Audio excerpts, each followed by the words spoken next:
of you so that you can express him to the world. Ukiendelea na shughuli zako za kila siku, ukiendelea na biashara yako, sijui umesikia mambo gani ama watu wanaongea namna gani, lakini nimekuja hapa kwa mafuta ya Mungu kusema ya kwamba Mungu alikuumba akakuweka pumzi yake ili wakati wote ukiendelea katika maisha uwe unaonyeshana huyo Mungu ako ndani yako. I want you to put your hands on your chest and say that I am wonderfully made by God. Nikitaka uweke mkono kwa kifua yako na useme mimi nimeundwa na Mungu nikiwa wa ajabu.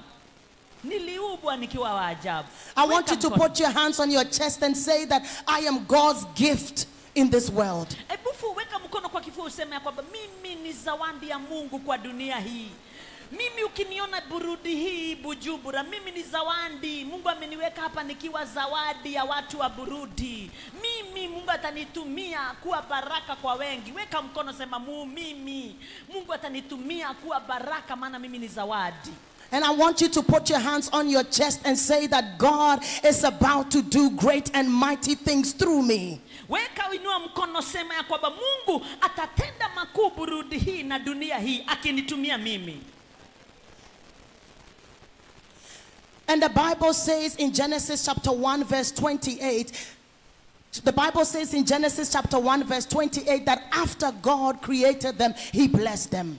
Biblia inasema katika Mwanzo 1:28 Mungu akawabariki na kuambia zaeni muongezeke. Kwa hivyo baada ya Mungu kuumba aliwabariki. He blessed them and gave them authority. Mungu aliwabariki na akawapa nini? Mamlaka. He gave them authority, dominion over the land, over the sea and over the air. Mungu aliwabariki, akawapa mamlaka, akawapa land, sea and air. Ushukani katika dunia hii. Utawala, thank you, mnanisaidia Kiswahili kidogo. Mungu aliwabariki na akawapa mamlaka na utawala katika chochote kile aliumba.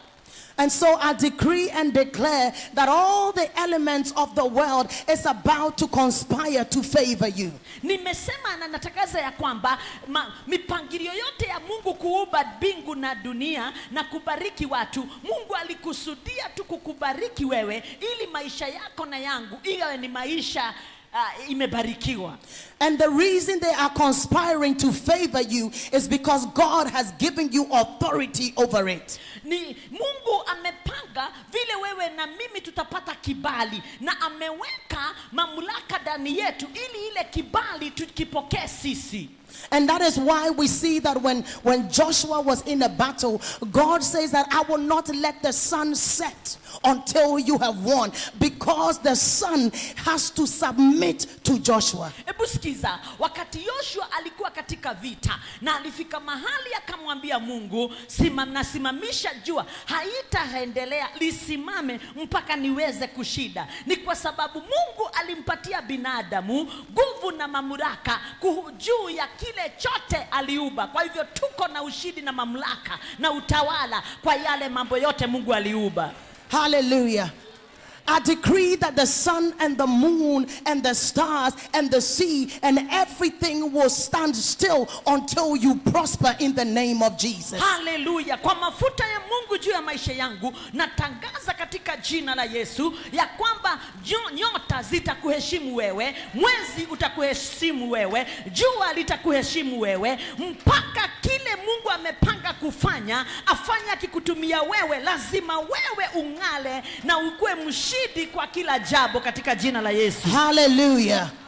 You need to understand who God made you to be. Lazima tukaelewe kile Mungu alituumba ili tuwe. Mungu alituumba tuwe kitu gani?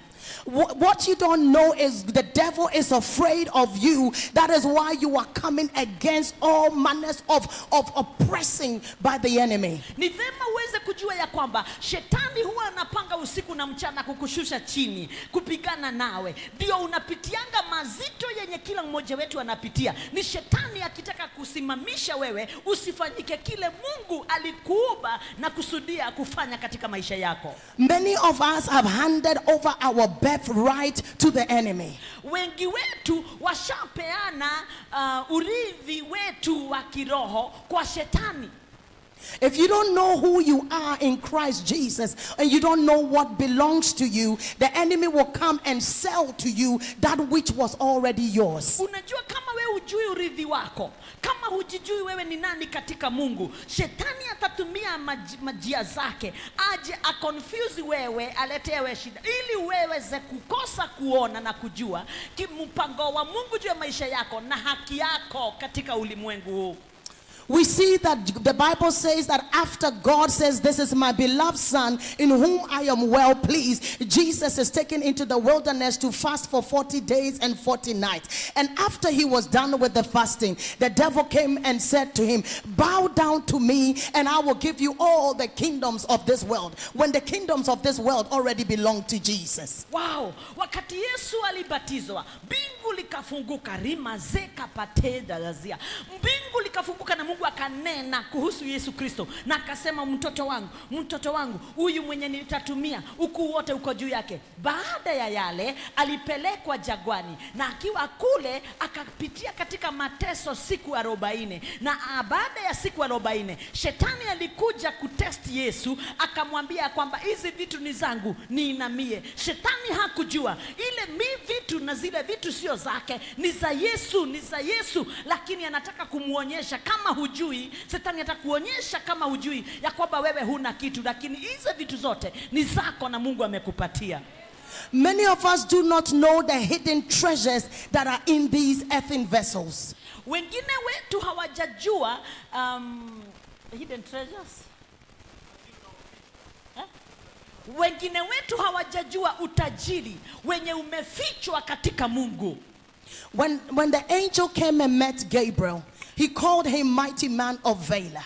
And at the time when the angel came to see Gabriel, Gabriel was in the wine press trying to thresh some wheat. And his circumstance at the time did not depict any greatness, because the Bible tells us that the Midianites were oppressing the children of Israel. Gideon.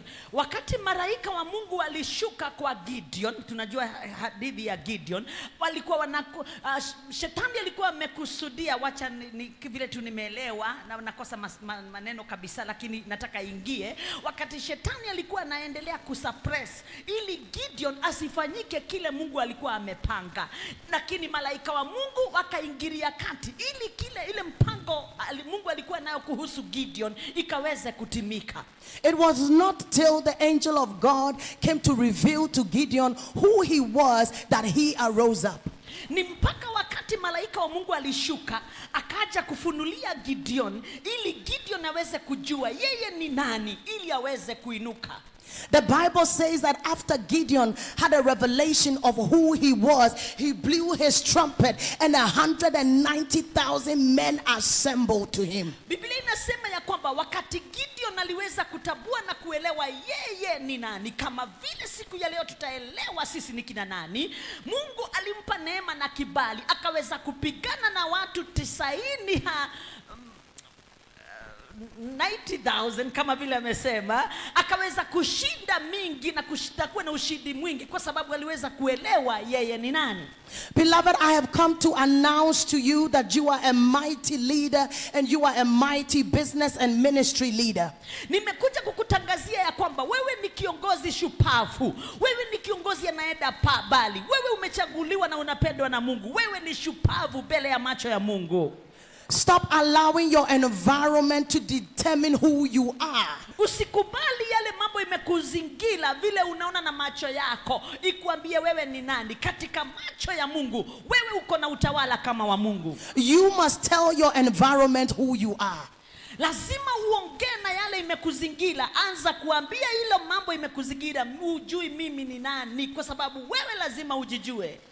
God gave man authority and dominion over every circumstance in this earth realm. Mungu alipatia binadamu utawala kwa kila kitu chenye chiko katika ulimwengu huu. Mwanadamu akona utawala umetoka biguni ili awe ni yeye anasema kwa kila jambo yenye iko dunia hili. God says that I have given you everything in the earth realm for your benefit. Mungu amesema ya kwamba nimekupatia chochote kile unaona na macho, nimekupatia iwe haki yako na iwe kitu yako. God says I've given you everything in the air above for your benefit. Mungu amesema ya kwamba hata yale mambo iko kule juu, mimi Mungu nimekupatia wewe. Murudi, sikiza, nimekupatia wewe, nimekuinua, nimekubariki, chochote kile unaona hicho mimi nimekupa mimi. God says he's giving us everything in the sea for our benefit. Mungu anasema ya kwamba hata yote, hata yenye iko katika baharini, Mungu ametubariki nayo iwe ya kutusaidia sisi.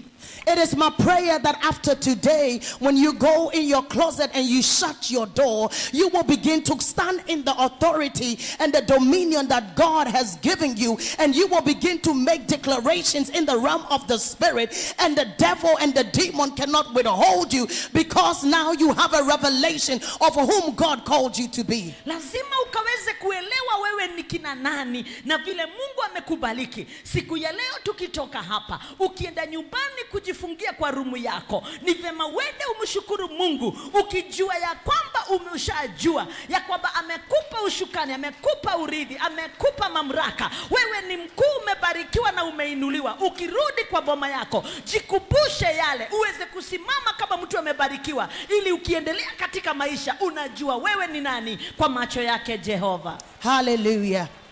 Don't allow people to walk all over you.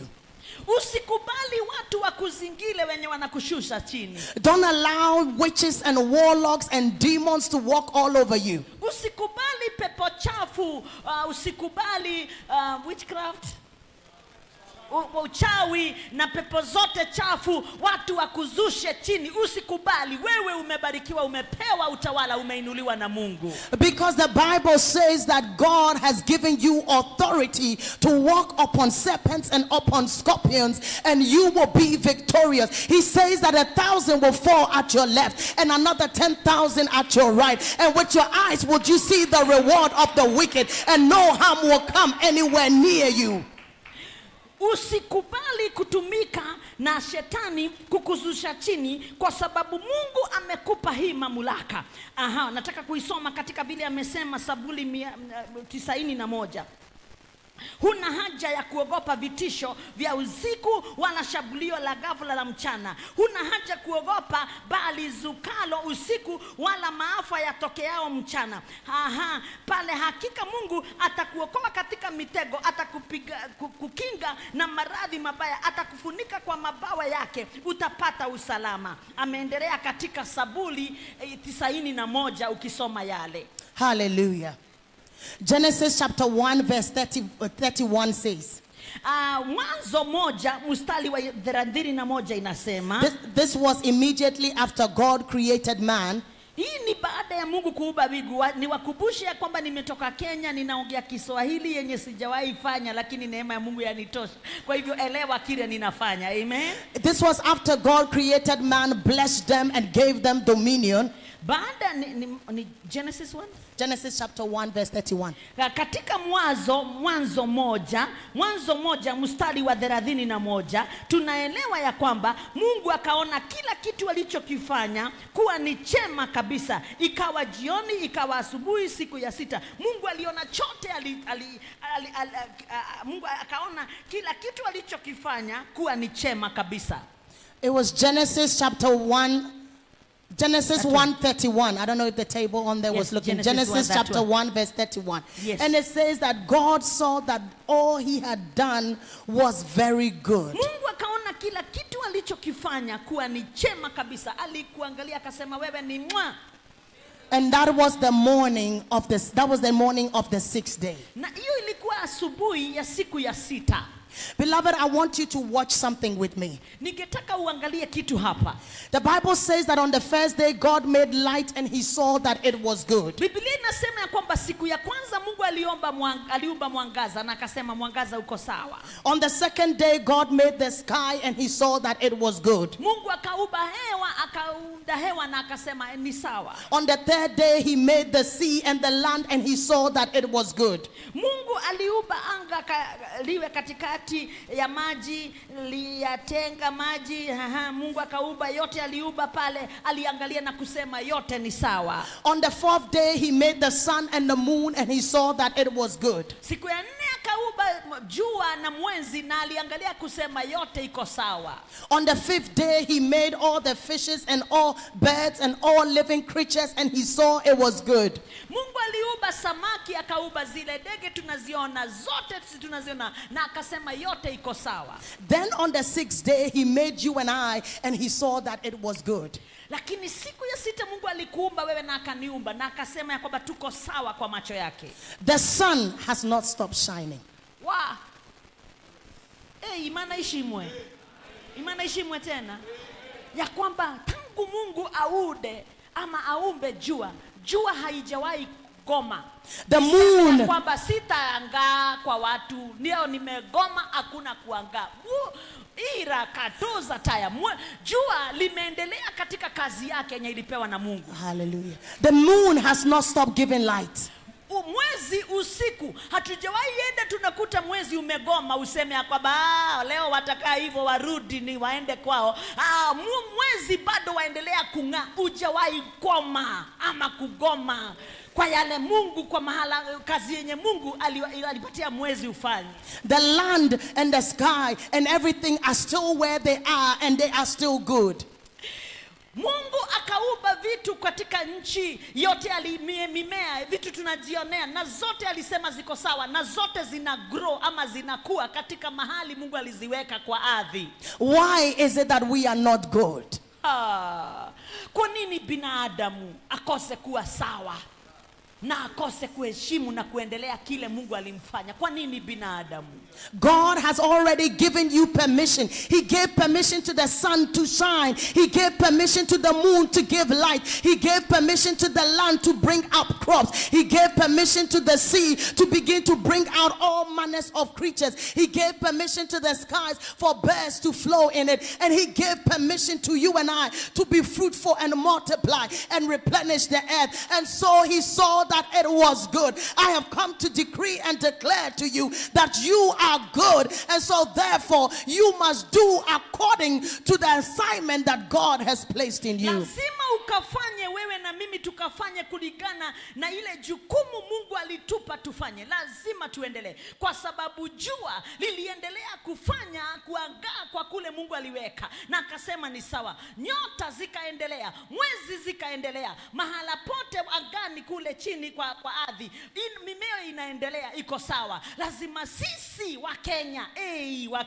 wapigia makofi. Lazima sisi warudi lazima tuendelee kuangaza, kuongoza na kufanya kwa kujitolea, kwa bidii na kusimama vile Mungu alitufanya tusimame, na tuendelee katika maisha haya.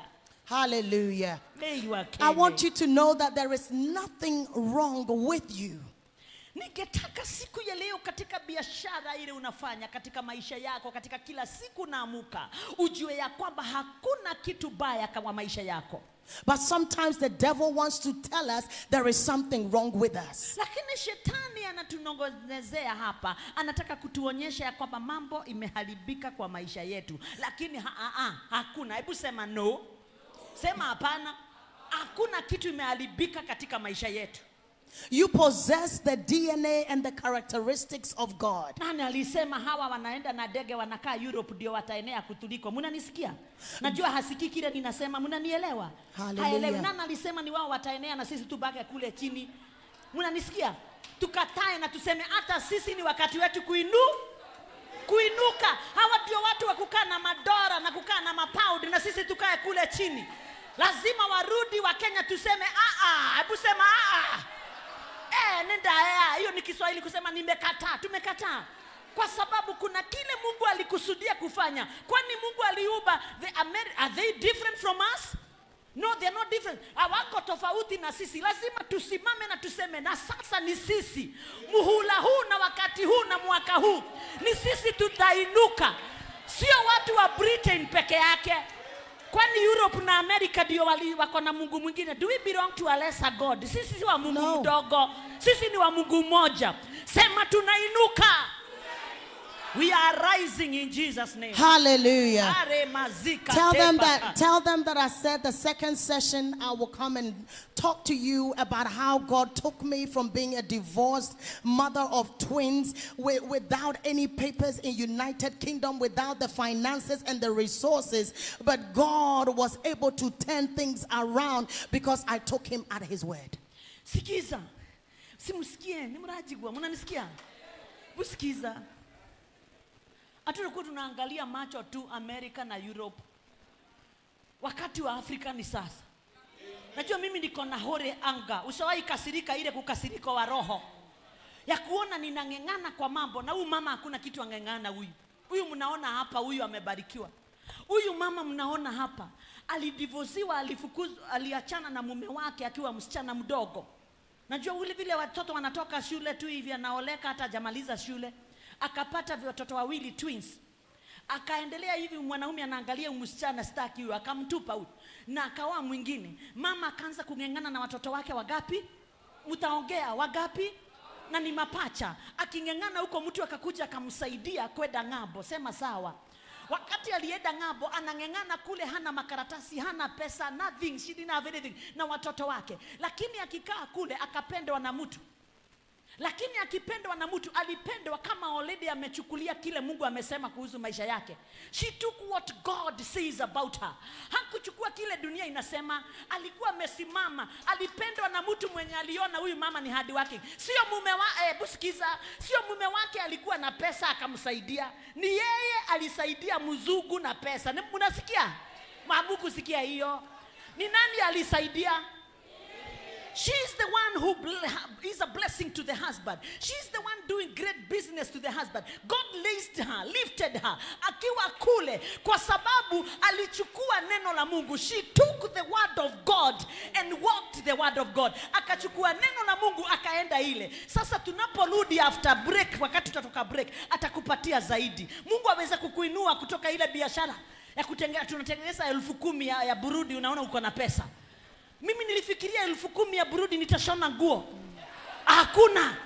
I have 10,000 burudi money and I cannot buy myself a dress. Lazima tuinuliwe kutoka pale tufike wapi? Kwa sababu Mungu ni Mungu wetu wote. She is the preacher of the day. Continue, the message is home. Yato imeingia. Reka pakatoza taya. Nani alisema sisi hatuwezi tumia madora tulete watu kutoka juu? Ni wao wanatulipia kila wakati. Sema nimekataa. Kwani Mungu hatupendi sisi, hao ndio wanapendwa zaidi.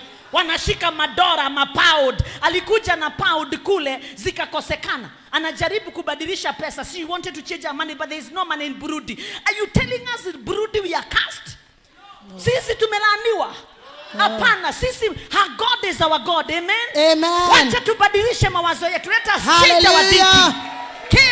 Hallelujah. Hey. I just want to tell you one thing. Don't look at the color of your skin. And don't look at your sex. And don't look at your education. Usiangalie mwili wako useme kama nimeoleka na mzungu ingekuwa. Hapana, hakuna kitu kama hiyo. Usiangalie masomo yako useme kama ningesoma, kama ningekuwa Kenya, kama ningekuwa nimeenda juu. Usiangalie yale. Today I want you to write down every excuse you have ever made in your life, and as you wrestle with God, you cross them out. I may be a woman, but God, you created me in your image. I may be black, but God, I am in your will. Can I tell you something? Where do you think civilization came from? Wacha niwaambie kitu. I'm looking for the word excuse in Swahili. Okay. Sababu, good. Usiangalie sababu yenye haijafanya uenee. Sababu yenye jamii yako haijakaa kama ya ile. Si unajua ya ile? Usiangalie kwa nini kanisa yenu haijakaa kama ya ile. Si unajua ya ile. Usiangalie kwa nini mume wako hajakaa kama yule. Usiangalie kwa nini mke wako hajakaa kama wa yule. Usikue na sababu unajipatia. Ni kama ningesoma, kama ningezaliwa Kenya, kama ningezaliwa Amerikani, kama ningezaliwa. Usiwe na yale. Uandike hizo zote, useme hizi zote nimefuja kupitia damu ya Yesu. Wacha niwaambie jambo. So make a list of every excuse that you have. Andika hizo sababu. Nasema kwa sababu ya hiki ndio sijabarikiwa, because of this I'm not there, because of this. Uandike hizo zote. Some are saying I'm divorced, some are saying I'm a woman, some are saying I am black, some are saying I'm a man, some are saying I don't have money, some are saying I don't have the education, some are saying I don't have the parents, some are saying I don't have someone to push me. Write down every excuse that you have been making to yourself and take it to God in prayer. Write it on a paper and take it to God in prayer. Put it on the altar, in your home, and begin to pray over it and cancel them out one after the other, because God is about to do something for you. You've got to write it down so that you can see it and you can deal with it. Imana heveshagire, imana ishimwe. Kama ni kutupwa, kama ni kulia, kama ni shida gani, uziandike zote zenye umepitia katika maisha. Halafu muhula huu wa Easter, mahala wakati tunakumbuka ushindi wa msalaba na damu ya Yesu Kristo, uinue ile masababu yote. Uambie Mungu, nimekuletea sababu hizi na ninapokea kile ulipanga mimi niwe. Napokea mimi upya wangu, asubuhi yangu ingine. Napokea mwanzo upya Mungu kulingana na kile umesema kuhusu maisha yangu. Usiangalie your limitations, mambo yenye inakuleta chini masababu, achana na masababu. Lazima tuendelee. Hakuna Mungu wa Amerikani na Mungu wa Burundi. Hallelujah. Hakuna. Do you know the word civilization? Yes. Do you know where civilization came from? Civilization is ni kama maendeleo. Ni kufunguliwa katika maendeleo. Unaona, nimebadilisha 1000 shilingi 1000 ya Kenya.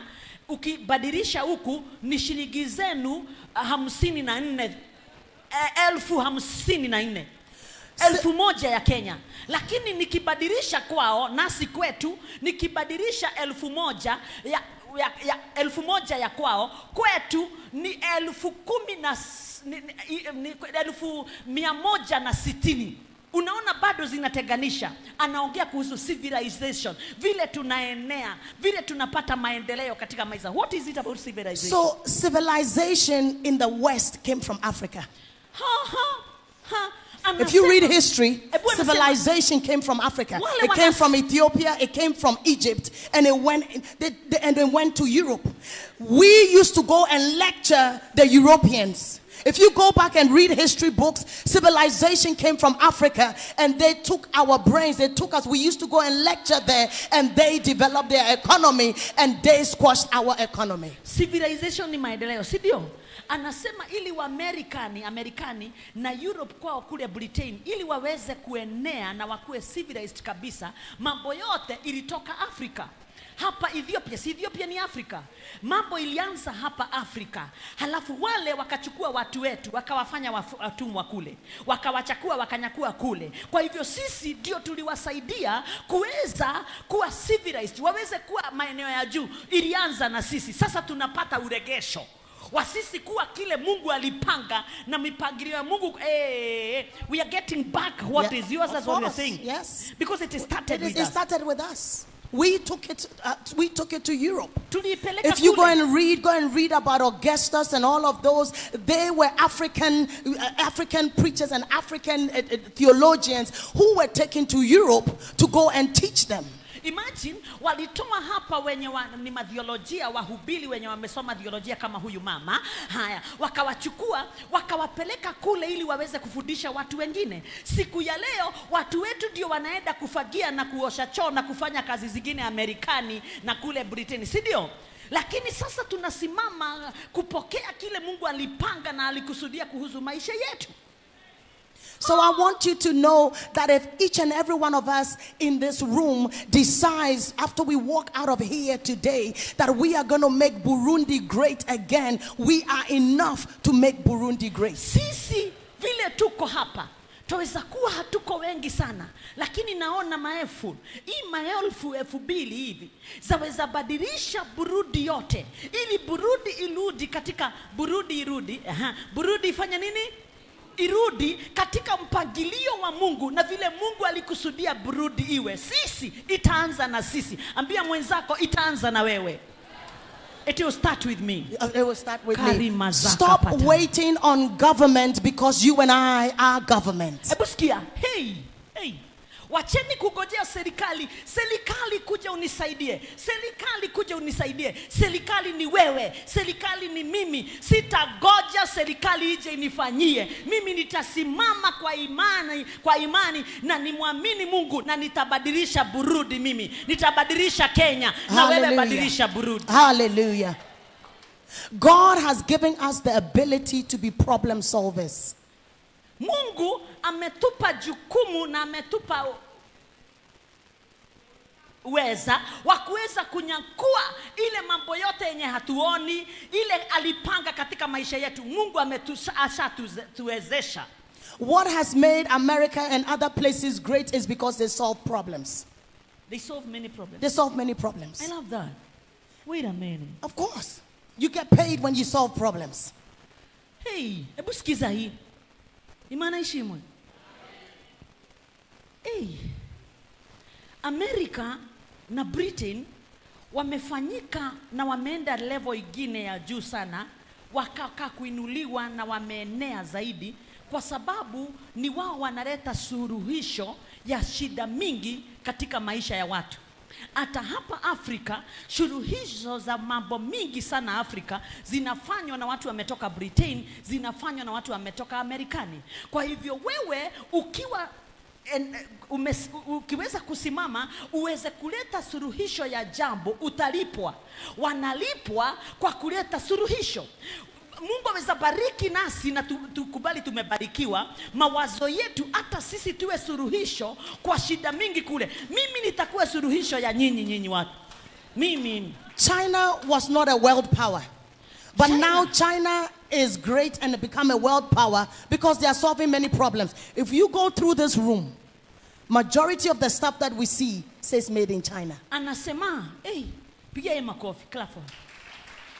China haikuwa mahali iko siku ya leo, lakini China ikaangalia, wakaona wataleta suluhisho kwa mambo mingi katika Afrika na dunia kote. Tukiingia kwa rumu hii yote, karibu kila mmoja wetu ako na simu, na ile simu imetoka China ama ilipangiwa China. Walileta suluhisho kwetu, nao wanaendelea na pesa. Wanatuuzia, nao wanaendelea na pesa. Kwa hivyo kama vile China imebadilisha na inainuliwa, Mungu aweza badua na kubadilisha Burundi iwe suluhisho ya Afrika na iwe suluhisho ya Britain. Kama ni possible, sema amen. Amen. So if you and I rise up and begin to solve problems, money will begin to follow us. I'm getting angered. Nakasilika ile hasila ya Ukenya ile ya mimi nataka kubadilisha mambo. Hii mambo ya kusema ni kuhubiri tu na sifanyi biashara. Ninarudi kuanza nini? Sitangojea sadaka, mutoe musitoe bado nitaendelea. Sitangojea tithe, mutoe musitoe bado nitaendelea kufanya kazi ya Mungu. And pengine that's why I'm in the media, because I'm also paid. Ile kazi ninafanya kwa miaka 26, nimekuwa kwa radio na broadcast kwa radio na ninalipwa. Ile nalipwa hata watu watoe wasitoe, mimi niko na mshahara yangu. Kwa hivyo lazima tufunguke macho, tuwe baraka wa Burundi. Na tena kwa kile tunaongea, tusiongee kutusi na kuongea mabaya ya taifa letu sana. Maana unaongea uzuri wa Amerika na wewe si wa Amerika. Unaongea uzuri wa Europe, wewe ni wa Europe. Afadhali Kenya, wewe ulizaliwa Kenya. Lazima tuanze kuongea mema ya taifa hili ili tubariki mchanga wa taifa hili. telling them how they speak about their nation also matters. Of course. Yes, and how we speak about our nations. Yes, how you speak about the nation, which is what I said. If you want to prosper, pray for your nation. Because you are speaking curses over your nation. The Bible says pray. It says pray for your leaders. Biblia inasema muombe viongozi wenu na muombe nchi yenu. Kama warudi hamutainuka kuombea wale ambao wanawanyanyasa, mutasimama tu hivyo. Lazima hata kama wanyanyasa, muendelee kuwaombea na kuombea taifa lenu ili muweze kuinuka katika jina la Yesu. I want to tell you that if you go home and sit down and rack your brains and look for the problems that Burundi has and decide that I will just take one problem and begin to solve that one problem, you will become a mighty businesswoman, a businessman in the land. It just needs you to find one problem. We came here just 2 days and we have identified 2 problems. First of all, you cannot take any cash. You don't have cash machines for you to be able to get it. You don't have forex bureaus for you to be able to change money. You don't have these motorbikes. Yes, you don't have motorbikes. When you go to Ghana, even Kenya, if I order something, I ring, they put it on the motorbike, in minutes it comes to me. Because the motorbikes can travel faster than cars.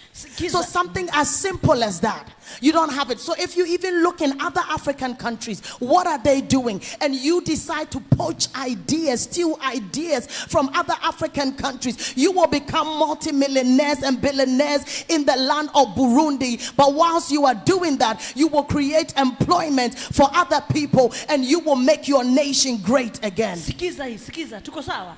Imana ishimwe. Watu wanafanyika matajiri kwa kuleta suluhisho kwa mambo kadhaa. Mwenye ananiuzia nguo, anatafuta nguo analeta, mimi nanunua kwake, anapata pesa, analipa nyumba, nasomesha watoto, sawa? Shida mingi zenye tuliona hapa, zenye tumeingia na tukaona, tukiinuka watu wa biashara, mkiinuka na muanze kuleta suluhisho kwa yale, utapata pesa na mtafanyika mabilionaires wa pesa mingi kwa sababu ya suluhisho. Tukaingia mahala hapa, hakuna motorbike. Pengine ni serikali imepanga hivyo na imesema hakuna kutumia motorbike. Ikifika mambo ya serikali hatuwezi sukuma, lakini mwaweza sukuma na maombi. You can push by prayer to have motorbikes. Maana kama Kenya tuko na zile pikipiki.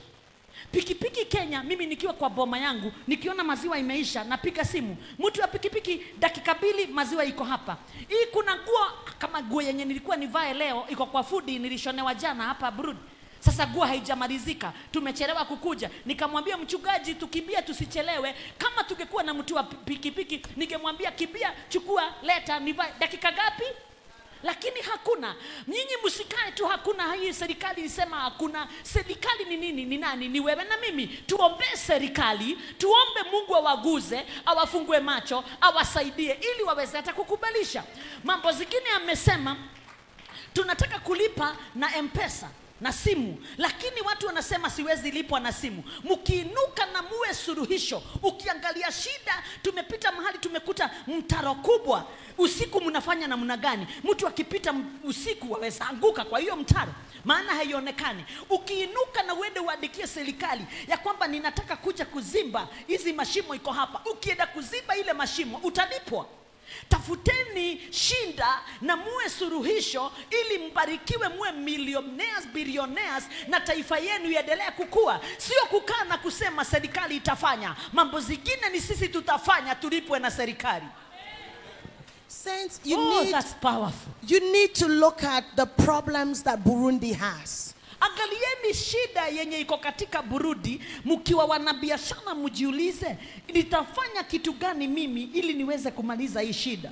You need to look at the problems that you and your friends and your family have.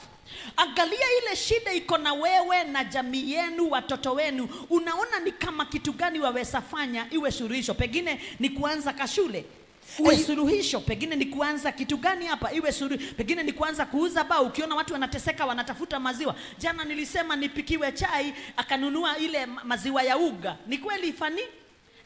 Kama kungekuwa na mtu anauza maziwa ya maji hapo kwa barabara, si tungemnunulia. Lakini tuakaa hivi tugoje serikali ituuzie maziwa. I wanted to take milk yesterday tea. but we got powdered milk. What if there was somebody selling milk at the door there? Na unazunguka. Kenya kuna watu wanazungukanga na maziwa wanauza. Sijui kama mmekubaliwa kiserikali, waeza enda kwa serikali unapeana barua. Ningetaka nipewe barua ya kuzunguza nini? Maziwa. Unazunguza maziwa na unapata pesa. Sio kukaa hivi na kuomba. Lazima tulete suluhisho kwa yale mambo haienendi vizuri Burundi. We live in a technological age. Every one of us has a mobile phone. Every one of us are on the internet. Just look at how other people are doing things. You don't have to reinvent the wheel. Rather than sitting and swiping on TikTok and Facebook and Instagram, use your time and your data to be investigating how can I solve problems. And you will realize that money will run after you. Ebu sikiza. Thank you so much. Ile simu uko nayo yaweza kukupatia pesa daily. Hii simu yangu na vile anasema Dr. Gertrude, YouTube, chochote ninaweka kwa YouTube. Wewe ukiingia kwa YouTube yangu kuniangalia, unanipa pesa. Anytime you watch something on my YouTube, I get money from you. From all over, even right now. I am still getting money because you are following, you are watching on it. Ile simu uko nayo yaweza kukuletea pesa wewe. Waweza ukiona unapata watu 3 ama 4, unaenda kwa biashara fulani. Niko na marafiki na ningewataja majina sitataja sahihi, lakini niko na wao kwa radio. Celebs wako Kenya na pengine wananifuata sahihi. Wameanza kuenda kwa biashara, unauza nini? Mabati. Nikupige picha na mimi pia na mabati, niandike kwa page yangu ya kwamba mabati, ukitaka mabati unanunua kwa nani? Walianza hivyo. Wanaingia kwa hotel. Get into hotels. They promote those hotels kwa social media yao. Wanalipwa. They are getting paid by the owners of the hotel. They are getting paid by the owners of wale wanauza mabiashara, mababati na chochote kile kwa simu yako. Simu sio ya TikTok na kucheka kila watu. People are just sitting on TikTok and laughing. While people who have put that thing that is making you laugh are making money. Watu wanapata pesa kwa kile kinakuchekesha. Lazima uanze kuangalia simu. Useme ya kwamba hii simu nitakuwa ninaweka kitu yenye watu wakiangalia ninapata pesa. Unaambia mtu wewe unauza nini? Hair salon. Piga picha naweka hair salon kwa simu yangu. Ikiwa kwa simu watu wakiona ukikuja moja useme niliona kwa fulani nami unanipatia nini? 10,000 na unazipata. Tumieni hizi kwa utukufu wake Jehova kutengeneza pesa. Wako hapa na ninajua wanatengeneza pesa. Don't allow the devil to rob you of time. Musikubali shetani aibe nafasi yako ama muda wako. I was talking to my daughter last night. Alikuwa naongea na msichana wake jana. And I say that yesterday is gone. Alikuwa naambia msichana wake jana. And you can never get it back. Akaongea na msichana wake akiwa kule gerezani akiwa hapa. Akamwambia jana ya kwamba jana ilipita na hatuwezi pata jana, ilienda hivyo. God has given you the gift of today. Mungu amekupatia leo yale hatujafanya vema jana, achana nayo. Usijute. What are you going to do with your today? Mungu amekupatia leo. Tutafanya nini siku ya leo ile Mungu ametupatia hii leo hii? Tutafanya kitu gani? We are always one decision away from where we need to be. Hebu pigie makofi. Mahala kule unataka kwenda, biashara yenye unataka kufanya, kuinuliwa kwenye unataka kuinuliwa, inahitaji tu kitu moja. Badilisha mawazo. Kata kauli moja tu. Unakata kauli moja, maisha inabadilika. Make one decision and your life changes. If you don't like where you are, change your mind. Kama hufurahishwi na mahali umeweka biashara, badilisha mawazo, peleka biashara mahali pengine. Kama hufurahishwi na kile unafanya sahihi, badilisha, fanya kitu kingine. Ni decisions to make decision, kukata kauli tu moja, maisha inabadilika. We have too many people who don't like where they are, but they are still there and complaining about the place where they are, when you can make up your mind and get up and go. Kuna watu wengi sana wenye hawafurahi na wanaendelea na kilio kila siku, wako na huzuni kila siku na hawajui tu ni kusimama na make decision, kukata kauli moja tu na maisha yote itabadilika. Hallelujah. Amen. I want us to look at, Jesus tells a story about a certain man that goes away, the parable of the talents. Ninataka kuongea kuhusu Yesu. We're doing the timing. Iko 11:30? We're good, right? It's 11:30. Give me the whole 15? Yeah, we're good. 50. Yeah, we're good. 50 minutes? Yeah. Good. Imana ishimwe, eh? Imana ishimwe. Imana ishimwe. Just ask them. I hope this is helping someone. Anauliza, kuna mahali anawapeleka. Kuna kitu munaelewa. Amen. So Matthew chapter 25 verse 14 to 30.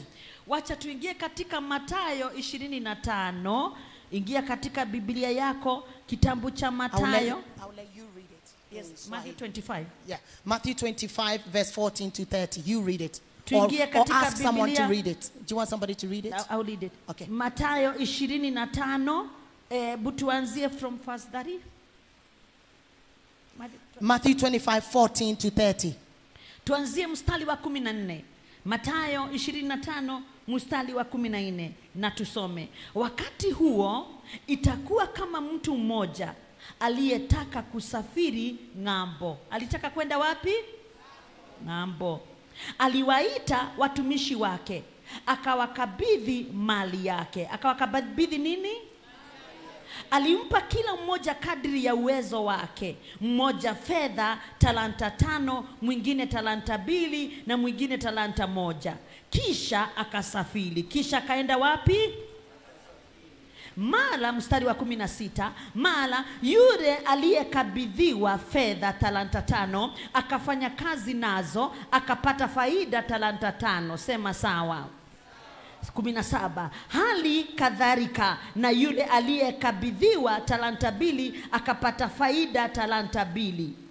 Mstari wa 18, lakini yule aliyekabidhiwa fedha talanta 1 akaenda, akasema aha, akaenda, sema aha, akaenda, aha, akachimba shimo, aha, ardhini, aha, akaificha, aha, fedha ya bwana wake.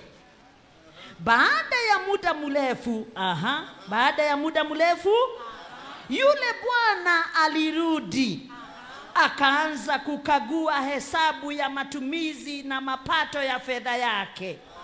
Mtumishi aliyekabidhiwa fedha talanta 5 akaja, amechukua talanta 5 faida, akamwambia, Bwana, ulinikabidhi talanta 5. Hapa pana talanta 5 zaidi faida niliyopata. 21, bwana yake akamwambia, vema mtumishi mwema na mwaminifu. Umekuwa mwaminifu katika mambo madogo, nitakukabidhi makubwa. Njoo ufurahi pamoja na bwana wako. 22, mtumishi 22, mtumishi aliyekabidhiwa talanta 2 akaja, akatoa talanta 2 faida, akisema, Bwana, ulinikabidhi talanta 2, chukua talanta 2 zaidi faida niliyopata. 23, bwana wake akamwambia, vema mtumishi mwema na mwaminifu, umekuwa mwaminifu katika mambo madogo, nitakukabidhi makubwa. Njoo ufurahi pamoja na bwana wako. Tunafikisha wapi? We are going up to? We are in 24. Tuko sawa? Imana ishimwe. Imana ishimwe. Lakini 24, lakini yule aliyekabidhiwa fedha talanta 1 akaja. Mnamwona? Akasema, Bwana, najua wewe ni mtu mgumu. Wewe hufuna pale ambapo hukupanda na kukusanya pale ambapo hukutawanya. Niliogopa, nikaficha fedha yako katika ardhi. Chukua basi mali yako. 26, bwana wake akamwambia, wewe ni mtumishi mwovu na mwivu. Unajua kuna mimi kuvuna mahali ambapo sikupanda na hukusanya pale ambapo sikutawanya. 27, ilikupasa basi kuiweka fedha yangu katika benki, nami ningelichukua mtaji wangu na faida yake. 28.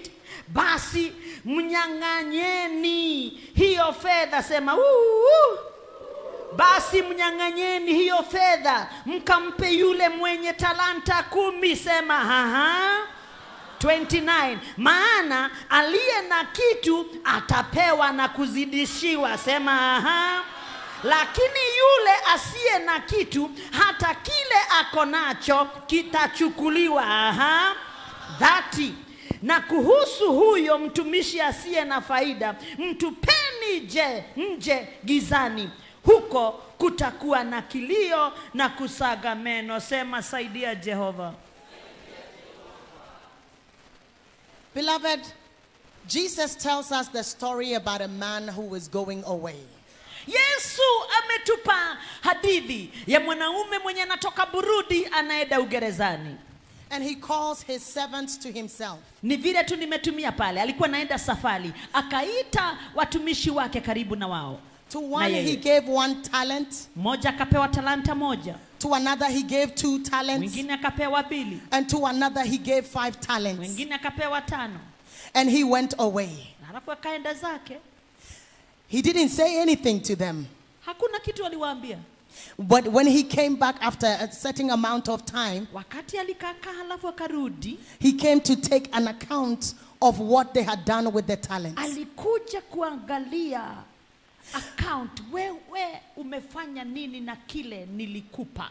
The Bible tells us that the one who had 5 talents straight away went to work with the 5 talents. Ya kwamba Biblia inasema ya kwamba mwenye alipewa talanta 5 alienda na akaleta mafuno mingi kwa sababu ameifanyisha kazi. The one with 2 talents went straight away and worked with the 2 talents. Mwenye alipewa 2 alienda akafanyisha kazi, kwa hivyo alikuja na mafuno ya kazi alifanyisha. And the one that was given the 1 talent buried the talent.